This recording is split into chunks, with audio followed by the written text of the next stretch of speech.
Support for Up to Date is provided by Geisinger, providing world-class care for our community, here where it matters.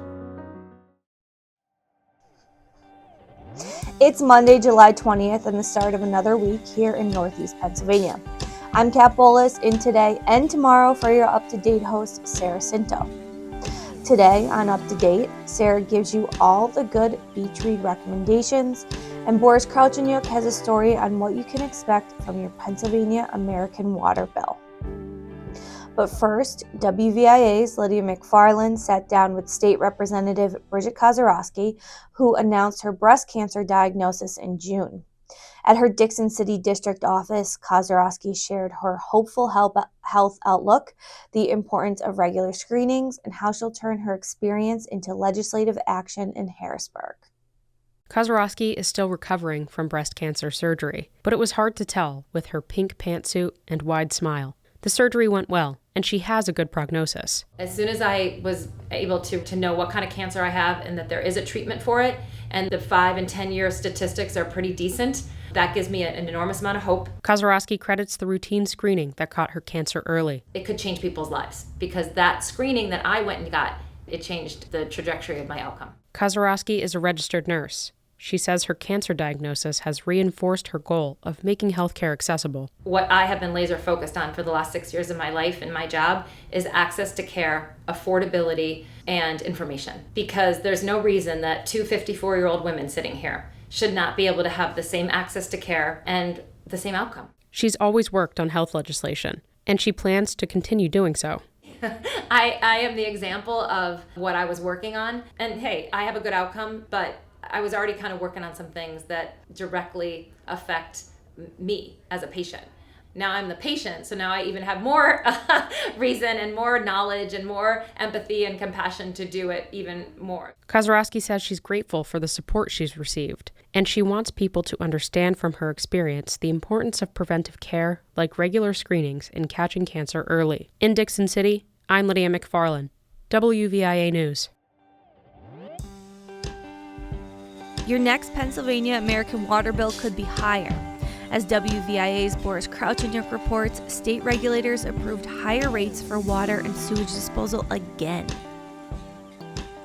Water and sewage disposal bills will rise for the fourth time in 6 years for Pennsylvania American Water Company customers next month. The State Public Utility Commission voted Thursday to back hikes a lot lower than the company wanted, but they're still going up again. The PUC and Pennsylvania American couldn't say yet exactly how much more typical customers will pay, but the utility will get about 5% more revenue from water customers and about 14% more revenue from sewage disposal customers. That's less than half what the utility wanted.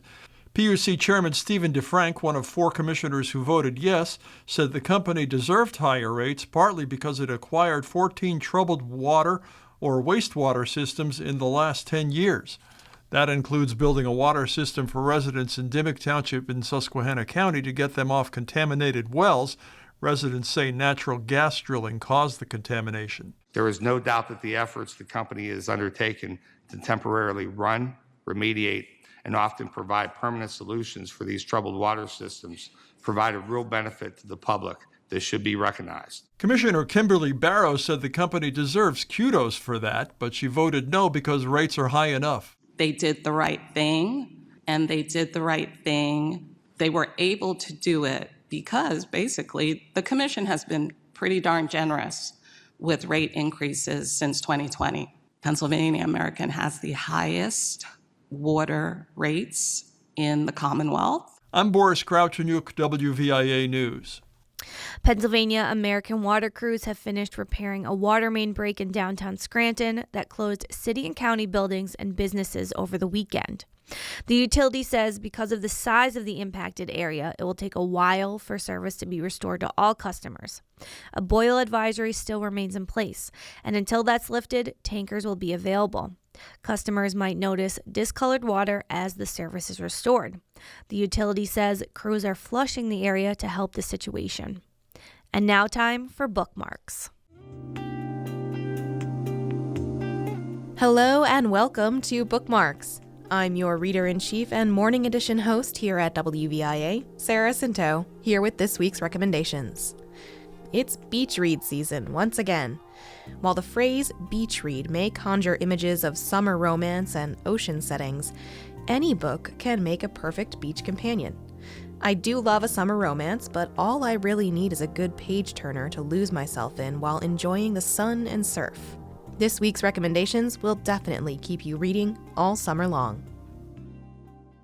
Hi, I'm Haley Opet, author of A Blood-Veiled Descent, and my beach read recommendation is One Dark Window by Rachel Gillig. I loved this book because it was one of those books I literally could not put down. It has dark fantasy with just the right amount of romance. It has a unique magic system that is easy to follow. And I know fantasy might not be everyone's first thought when they think of a beach read, but for me, vacation is the perfect time to completely escape reality. And if you happen to finish it before your vacation ends, the best part is there's a second book waiting for you. So you'll have something to look forward to even after you're back home. I hope you enjoyed as much as I did. Hi, I'm Tara Hamilton-Fay from the Scranton area, and I'm recommending Anxious People by Frederick Backman because it's a cleverly written book full of surprise, humor, and the baggage we all accumulate as we go through life. A bunch of people are attending an open house when a bank robber takes them hostage. And as the book goes on, the characters are well developed and the lives of each are intertwined in some really unique ways. If you're on a beach boardwalk with some access to fun games and rides, that's great. But even if you're not, this book will take you on a fantastic adventure. I'm Julie Sidoni, by day, Director of Public Affairs here at WVIA. By night, insatiable reader. My beach read recommendation for you is a book called The Anger Meridian by Kaylee Jones. In the interest of full disclosure, I know Kaylee Jones. She was my mentor while I earned an MFA in creative writing from Wilkes University. But this pick is mine alone. One day, Maren Huntley has a wealthy husband, a bright, observant child, and a big circle of friends. The next, she has stashed what cash she can find, and she's escaping with her daughter to San Miguel de Allende, Mexico, where her difficult mother resides. Maren is forced to deal with not only fallout from her husband's bad decisions, but the trauma of being back in her psychologically abusive mother's orbit. Soon, she considers how much she has been lied to, but more importantly, how much she's been lying to herself. Is Maren a victim, a co-conspirator, or a self-empowered mother determined to do better than her own? I highly suggest you read The Anger Meridian by Kaylee Jones to find out for yourself.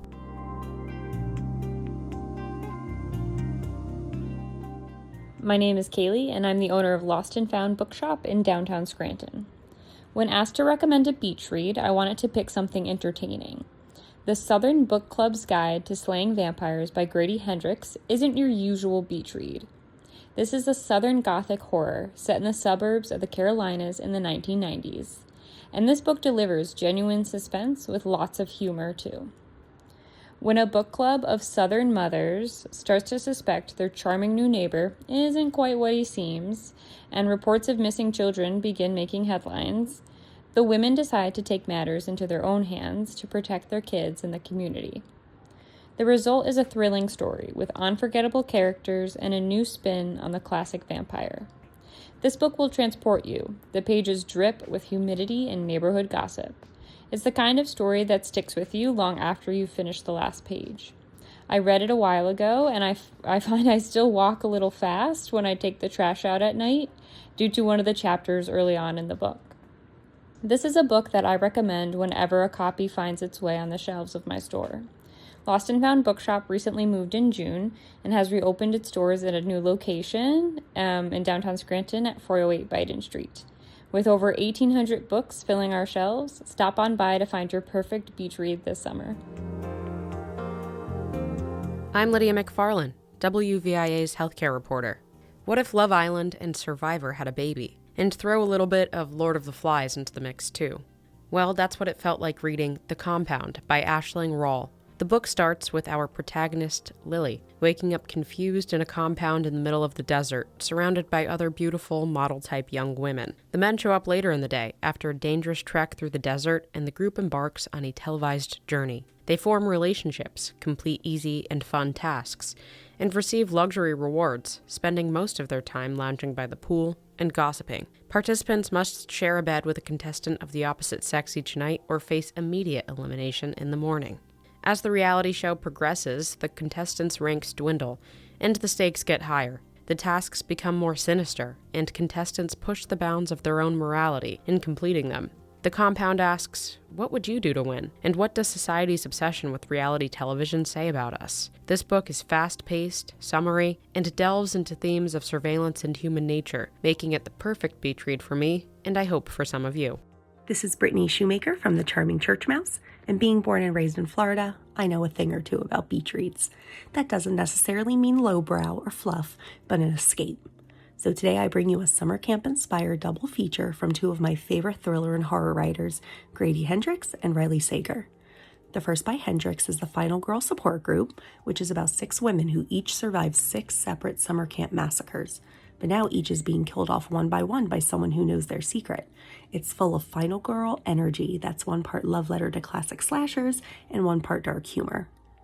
Sager's The Last Time I Lied centers around a woman who's invited back to be a paint instructor at the same camp her 3 cabin mates disappeared from 15 years prior without a trace. And now it's happening again. This is a fast-paced tale full of twists that keep you guessing. Both are best enjoyed with a margarita in hand. Hi everyone, Sarah Scinto here with my recommendation for this week. This is a book I want to reread this summer to prepare for the 3rd book in the series. Vicious is the first book in V.E. Schwab's Villain series. Victor Vale and Eli Cardale start out as college roommates.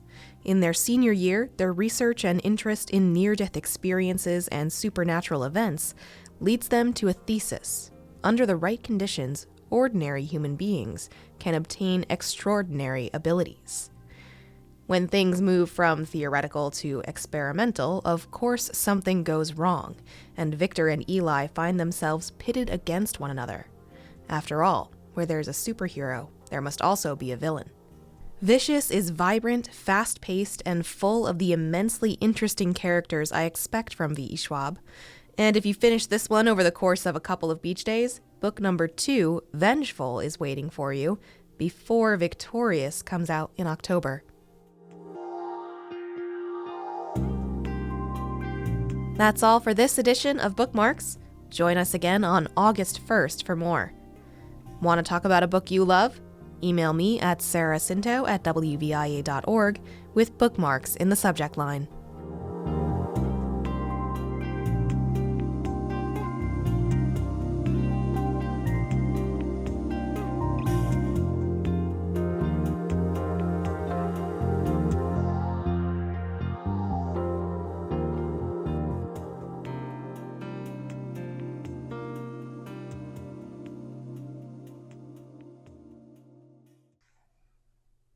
That's all for me today. I'll be back tomorrow. I hope I got you up to date. Make sure to subscribe to Up to Date wherever you get your podcasts, and don't forget to tune in. Up to Date brings you the most interesting and important stories from the WVIA Newsroom and beyond every weekday.